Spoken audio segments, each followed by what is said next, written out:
नमस्कार दोस्तों, स्वागत है आपका हमारे इस चैनल पर। तो जैसा कि हमने 6 वीडियोज़ जो है इंट्रोडक्शन के वो कंप्लीट कर लिए, ठीक है। तो जैसा कि मैंने पिछले वीडियो में बताया था कि मैं एक टेस्ट लूँगा छोटा सा, जिसमें 10-15 सवाल होंगे जो एग्ज़ाम से रिलेटेड बहुत ही इंपॉर्टेंट होंगे। और हाँ, ये सवाल जो है वो ये 6 क्लास के ऊपर ही है। अगर आपने 6 क्लास अटेंड किए होंगे तो इसके आंसर्स आपको पता होंगे, ठीक है। तो चलिए शुरू करते हैं। Important objective question GDS to MTS class 1 to 6, ठीक है। तो 6 क्लास में हुए थे वही। तो आइए सबसे पहले क्वेश्चन पे आते हैं। India post and telegraph department comes under administrative control of which ministry. ये हमेशा ही कॉमन क्वेश्चन है और जो पूछता रहता है कि किस मिनिस्ट्री के अंडर आता है। तो ये आपको पता होना चाहिए, यूनियन मिनिस्ट्री ऑफ कम्युनिकेशंस, ठीक है। कम्युनिकेशन, टेलीकम्युनिकेशंस, ठीक है। तो ये इंडिया पोस्ट उसके अंडर में आता है, यूनियन मिनिस्ट्री ऑफ कम्युनिकेशंस। उसके बाद देखते हैं next question. Who acts as the director general of India post office, ठीक है। डायरेक्टर जनरल यानी कि शॉर्ट में बोले तो अपन DG बोल सकते हैं इसको, डायरेक्टर जनरल, ठीक है। तो secretary of post and telegraph department, जो सेक्रेटरी होते हैं वही एज ए DG एक्ट करते हैं, ठीक है। मतलब उनके पास ये अतिरिक्त प्रभार होता है, इसको बोलते हैं अतिरिक्त प्रभार यानी कि एडिशनल चार्ज। इनके पास एडिशनल चार्ज होता है DG का, ठीक है। सो थर्ड क्वेश्चन पे आते हैं। When was the modern postal service open to the general public. ये अगर आपने POSB का अगर देखा होगा वीडियो तो उसमें ये है। और 1837 को जो है पोस्टल सर्विस जो थी वो जनरल पब्लिक के लिए लागू कर दी गई थी। आपको पता होगा कि जो लॉर्ड क्लाइव थे उन्होंने पोस्ट ऑफिस सर्विसेज लाई थी इंडिया, मतलब पूरे ऑल ओवर द वर्ल्ड में स्टार्टिंग में। लेकिन उन्होंने स्टार्टिंग में पब्लिक के लिए नहीं लेती, ये सिर्फ गवर्नमेंट सर्वेंट के लिए थे या फिर एम्प्लॉयज़ जो काम कर रहे थे उनके लिए थी। उसके बाद लेकिन 1837 में ये सबके लिए, जनरल पब्लिक के लिए लागू कर दिया गया था। आइए नेक्स्ट क्वेश्चन करते थे। Where was the first postage stamp issued at Karachi. आपको बताया था कि इंडिया में सबसे पहले फर्स्ट पोस्टेज स्टैम्प जो थे कहाँ इशू किया था, वो कराची में था। Next question.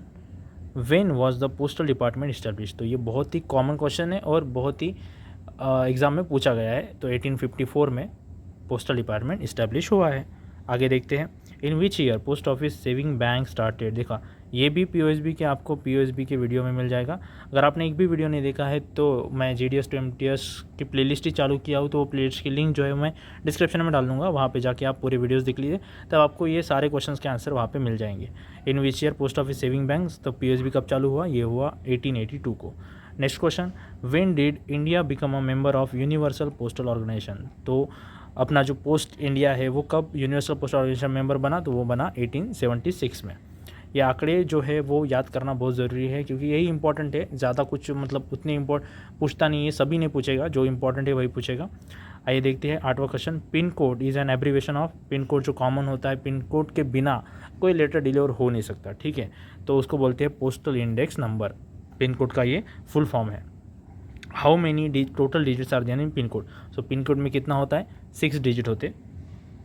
आगे देखते हैं। What does the first digit in pin code indicate. तो फर्स्ट डिजिट जो होती है 6 होते हैं ना, तो फर्स्ट 2 जो होते हैं वो डिवीजन और सब डिवीजन दिखाते हैं।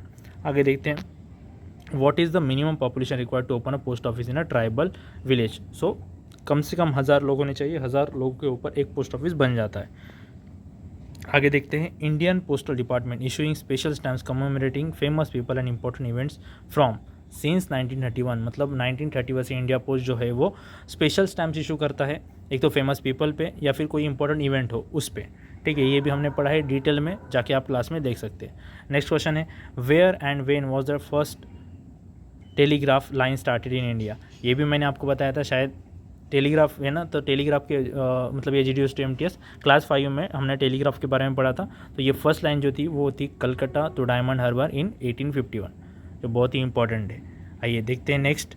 Where is the Hindustan Teleprinters Limited factory located. तो ये है चेन्नई में। ये है last question. When was the national telegraph service started. तो ये हुई थी 1963 में गाइस। सो आई थिंक आगे भी है, लास्ट क्वेश्चन नहीं था ये, मेरे को लगा 15 क्वेश्चन है इसमें। 16 क्वेश्चन है। When was the Indian telephone industry. अच्छा, टेलीफोन का भी हमने लिया था। ये लास्ट क्लास आया था टेलीफोन का, टेलीफोन इंडस्ट्री। तो ये इस्टेब्लिश हुई थी 1948 में। आगे देखते हैं। Where is the head post office of ocean courier service located. तो ये है मुंबई में।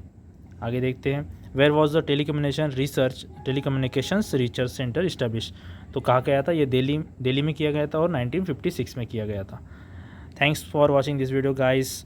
तो नेक्स्ट वीडियो से देखिए, यहाँ पे मैंने लिखा है ऑलरेडी कि from next video syllabus started from organisation, तो हम ऑर्गेनाइजेशन स्टार्ट करेंगे। और एक टॉपिक बचा हुआ है जो जनरल में हम लेंगे, लेकिन फ़िलहाल तो सिलेबस स्टार्ट कर देंगे। लेकिन उससे पहले मैं आपको बता दूं कि जो वर्ड्स होते हैं ना, जो हम यूज़ करते हैं जनरली हिंदी में आते हैं, ठीक है, तो हिंदी टू इंग्लिश ऐसा कन्वर्जन है, एक डिक्शनरी है, पोस्टल डिक्शनरी बोलते हैं उसको। सो वहाँ पे हिंदी में वर्ड लिखे हैं और उसको कन्वर्ट किया है इंग्लिश में। अब पता है आज की जनरेशन जो है वो इंग्लिश ज़्यादा पढ़ती है, तो उनको इंग्लिश में वर्ड्स मालूम होने चाहिए और उनको हिंदी का अनुवाद मालूम होना चाहिए कि उसको हिंदी में भी क्या बोलते हैं। लेकिन कभी हिंदी में आया तो उनको सबसे पहले पता होना चाहिए कि इसको इंग्लिश में क्या बोलते हैं। सो वो भी मैं डिक्शनरी जो है 50-50 वर्ड्स या फिर पूरा PDF आपको एक ही वीडियो में प्रोवाइड कर दूंगा। 1000 वर्ड्स है वहाँ पे। सो ये भी कवर कर लेंगे धीरे धीरे, लेकिन पहले हम ये वीडियो के बाद हम नेक्स्ट वीडियो में ऑर्गेनाइजेशन पढ़ने वाले हैं। So thank you so much guys for watching this video.